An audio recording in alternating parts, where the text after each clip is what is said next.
लेकिन इकबाल पानी तो बड़े औखे हैं तो हाल बहुत औखे हैं, बाकी तो गुजारा हो जाता, तो पानी तो नहीं होता गुजारा।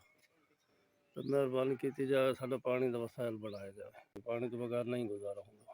अस्सलाम वालेकुम, मेरा नाम नासिर है। मजदूरी करना मिस्त्री काम सारे अस पानी इस्तेमाल करने, साढ़े को इतनी हिम्मत कोई नहीं। सरकार जो पानी का इंतजाम जड़ा कुछ हो सकिया अस करे सो कुछ इंतजाम कोई नहीं साढ़े को पानी का इंतजाम करा दे।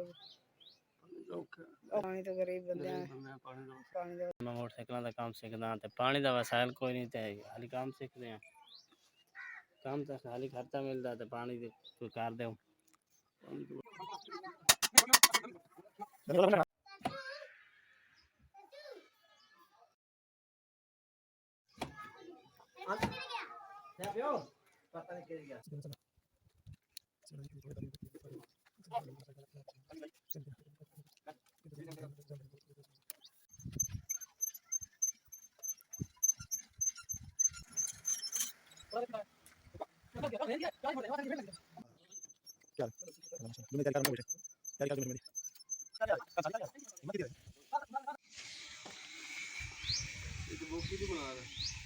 बड़ी मेहरबानी जी, तुम पानी का इंतजाम करा दिता, पानी की रिक्वेस्ट की आई, गरीब बंदे पानी का इंतजाम कराया।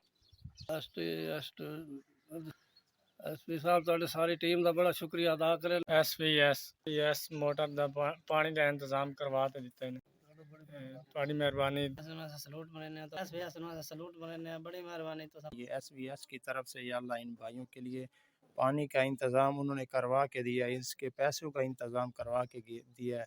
या अल्लाह तो SVS की इस खिदमत को कबूल फरमा, उनको या अल्लाह इसी तरह लोगों की खिदमत करने की तौफीक नसीब फरमा। जो लोग या अल्लाह SVS के साथ मिलकर काम कर रहे हैं, SVS के साथ मोहब्बत रखते हैं, जो लोग इनके साथ या अल्लाह जिस तरह भी तामुन करते हैं, या अल्लाह सबकी खिदमत को, सबकी मोहब्बत को या अल्लाह तो कबूल फरमा का। या अल्लाह ये सब दुआएं कर रहे हैं, सबकी दुआओं को कबूल फरमा। वसल्लल्लाहु ताला अला खैरि खल्क़िही मुहम्मद।